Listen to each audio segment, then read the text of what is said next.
법은 정해진 규칙대로 아주 공정하고 기계적으로 집행될 것이라고 생각하시나요? 천만에요. 만약 판사가 오늘 아침 식사로 무엇을 먹었는지, 혹은 판사의 지극히 개인적인 기분이 당장 내일 있을 여러분의 재판 결과를 좌우할 수 있다면 믿으시겠습니까? 아마 대부분 안 믿으시겠죠. 하지만 그게 현실일 수 있다는 게 오늘 우리가 나눌 이야기의 핵심입니다. 네, 오늘 우리가 깊이 파헤쳐 볼 주제는 바로 당신이 알던 법이 거짓인 세 가지 이유입니다.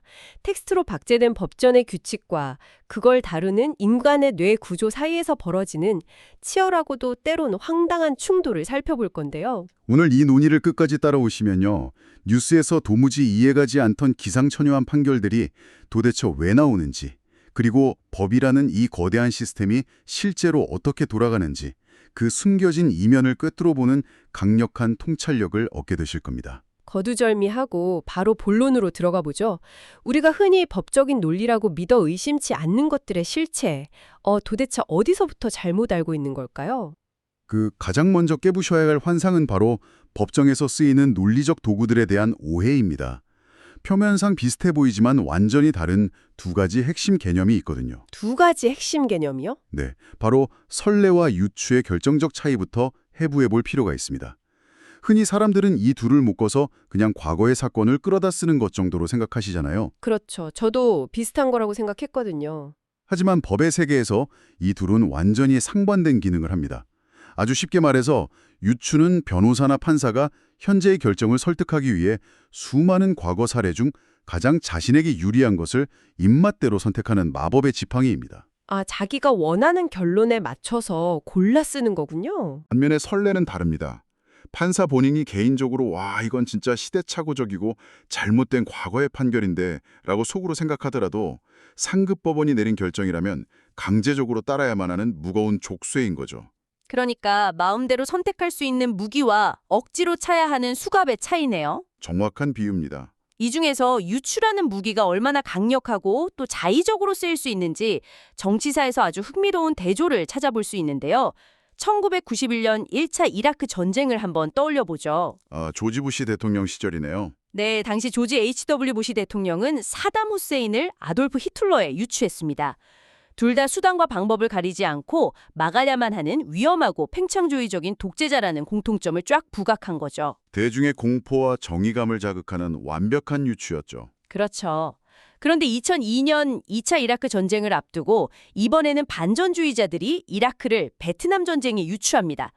현지 문화에 대한 끔찍한 무지, 그리고 한번 발을 들이면 끝없이 피를 흘리며 빠져나올 수 없는 수렁이라는 점을 연결한 거예요. 그 두 가지 비유가 바로 유추의 본질을 완벽하게 보여주는 겁니다. 동일한 지역인 이라크를 두고 한쪽은 2차 세계대전을, 다른 한쪽은 베트남 전쟁을 끌어왔잖아요. 네, 완전히 다른 이미지를 씌우모죠. 결국 유추라는 건 과거의 방대한 역사 속에서 내 주장을 뒷받침할 수 있는 특정 조각만을 딱 떼어내서 현재의 상황과 연결짓는 행위거든요. 이걸 법정이라는 공간으로 가져오면 훨씬 더 노골적인 논리 싸움이 벌어집니다. 어떻게 싸우게 되나요? 1978년에 미국을 발칵 뒤집어 놓았던 일리노이주 스코키 마을의 나치당 행진 사건을 살펴볼까요? 홀로코스트 생존자들이 많이 모여 사는 이 마을에서 네오나치 그룹이 스와스티카를 달고 행진하겠다고 나선 겁니다. 와, 그건 상식적으로는 당장 막아야 할 것 같은데요. 여기서 변호사들이 어떤 유추를 사용했는지가 관건이겠군요. 바로 그 지점입니다. 나치 측 변호사는 이 행진을 1960년대 마틴 루터킹 목사가 이끌었던 민권운동가들의 행진과 유추했습니다. 네, 민권운동이랑 나치 행진을요? 좀 황당하시죠? 하지만 법리적으로는 내용이 무엇이든 간에 우리 역시 주류사회의 탄압을 받는 소수 의견을 가진 비인기 그룹의 평화로운 시위일 뿐이다라는 공통점을 뽑아낸 겁니다. 와, 논리를 그렇게 비틀어버리네요. 그럼 반대 측은 가만히 있었나요? 당연히 반격했죠. 이를 막으려는 측의 논리는 나치의 행진은 단순한 의견 표출이 아니라 홀로코스트 생존자인 관찰자에게 의도적이고 폭력적인 정서적 고통에 가하는 행위다. 라며 민권운동과의 차이점을 극명하게 부각했습니다. 아, 핵심적인 차이를 짚어냈군요. 즉, 유추의 핵심은 두 사건 사이에서 재판의 결과를 뒤집을 수 있는 법적으로 관련 있는 유사성이 과연 무엇인지를 찾아내는 치열한 쟁탈전인 셈입니다. 여기는 분명히 짚고 넘어갈 점이 있네요. 여러분, 우리가 지금 다루는 문헌들이 네오나치의 행진이나 특정 전쟁의 정당성을 온호하거나 비판하는 것은 결코 아닙니다. 네, 전혀 아닙니다. 도덕적으로 극명하게 갈리는 역사적 사건들조차도 법정이라는 무대 위에서는 변호사들이 자신의 논리를 구축하기 위해 어떻게 해체하고 조립해서 설득의 도구로 사용하는지 그 차가운 법리적 메커니즘을 객관적으로 들여다보는 중인 거죠. 아주 정확한 지적입니다. 법은 때로 도덕적 가치 판단을 잠시 보류하고 철저하게 논리적 연결고리, 즉 어떤 선례와 가장 맞닿아 있는가를 따지는 시스템이니까요. 그런데 유추가 이렇게 유연하게 쓰일 수 있다면 우리가 굳게 믿고 있는 법 자체도 처음부터 돌판에 완벽하게 새겨져서 내려온 게 아니라는 뜻 아닐까요? 맞습니다. 그게 바로 우리가 짚어볼 두 번째 이유입니다. 이 부분이 직장인이든 학생이든 평범한 일반인 입장에서 가장 놀랄만한 포인트인데요. 대륙법 체계처럼 처음부터 모든 규칙을 촘촘하게 짜놓은 법전과 달리 영미법, 즉 공동법 체계에서는 전설적인 판사들이 개별 사건들을 마주하며 사실상 법을 창조해냈잖아요. 올리버 웬들 홈스나 벤저민 카도조 같은 판사들이 대표적이죠. 영미법은 케이스 바이 케이스로 성장해온 살아있는 생물과도 같습니다. 그 생생한 진화의 순간을 보여주는 게 바로 1916년 뉴욕의 맥퍼슨 대 뷰잉 모터스 사건이죠. 여러분, 한번 상상해 보세요. 마차를 타던 시대에는 나무 바퀴를 만든 장인과 그 마차를 직접 산 사람 사이에만 계약 관계가 성립했습니다. 중간에 상인을 거쳤다면 원래 제조사에게 책임을 묻기 어려웠던 시절이죠. 그런데 자동차 시대가 열렸습니다. 맥퍼슨이라는 사람이 뷰익 자동차를 타다가 나무로 된 바퀴살이 박살나면서 밖으로 튕겨나가 크게 다친 겁니다. 과거의 마차 시대 법리에 따르면 맥퍼슨은 자동차 딜러에게 차를 샀기 때문에 제조사인 뷰익에게 직접 책임을 물을 수 없었어요. 정말 억울한 상황이죠. 하지만 카도조 판사는 눈앞에 억울한 피해자와 시속 60마일로 달리는 자동차라는 새로운 시대적 배경을 보고 결단을 내립니다. 위험한 물건을 제대로 만들지 않아 소비자가 다쳤다면 중간 계약을 건너뛰고 제조사가 직접 책임을 져야 한다라고요. 판사가 구체적인 사건을 해결하는 현대적인 소비자 보호법이라는 거대한 패러다임을 탄생시킨 극적인 순간입니다. 정말 멋진 판결이네요. 그 판결 자체는 위대한 진보로 평가받습니다. 하지만 분석의 관점을 조금만 틀어보면 여기에 아주 치명적인 인지적 함정이 숨어 있어요. 함정이요? 어떤 거죠? 판사들이 눈앞에 놓인 구체적인 개별 사건에만 몰입해서 새로운 법을 만들어낼 때 발생하는 문제, 바로 행동경제학에서 말하는 가용성 휴리스틱의 위험성입니다. 아, 가용성 휴리스틱이요.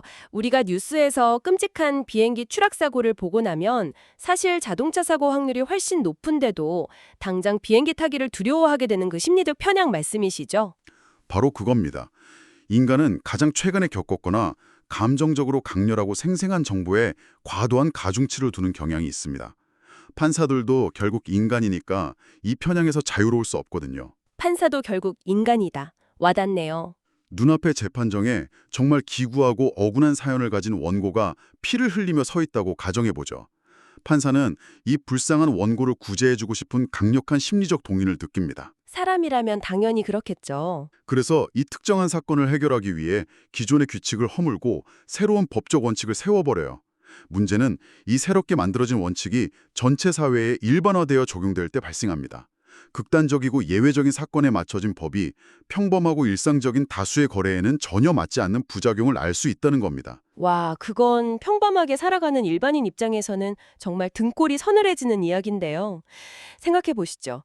저는 어제까지 존재하던 법을 찰떡같이 믿고 성실하게 계약을 맺었습니다.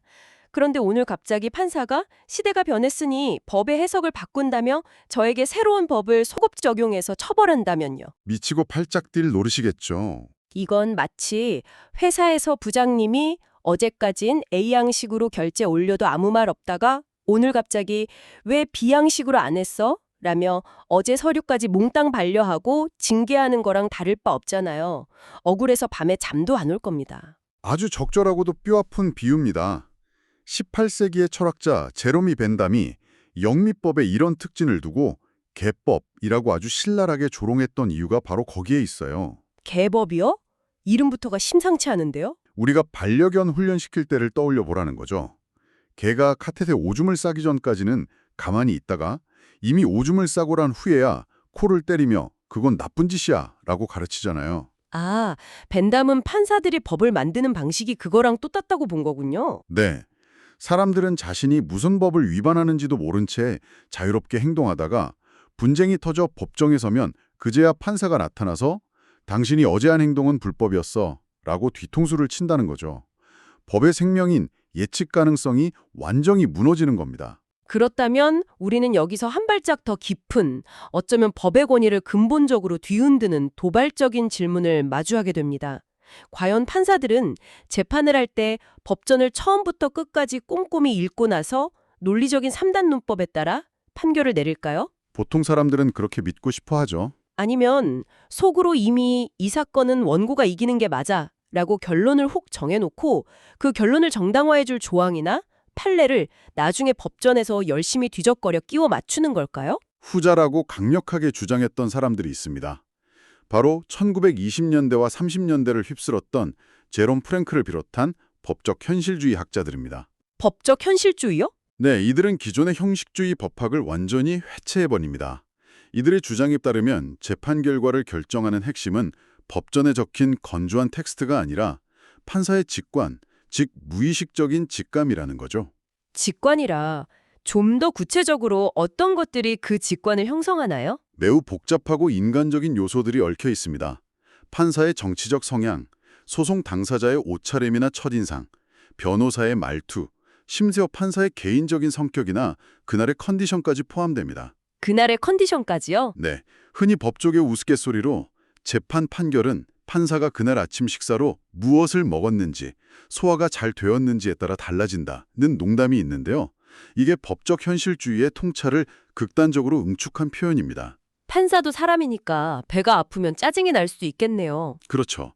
판사는 이런 온갖 비법률적인 요소들의 종합으로 마음속 결론을 내리고 판결문을 쓸 때는 그 주관성을 감추기 위해 선례나 법조문을 사후적으로 동원해 논리를 포장한다는 겁니다.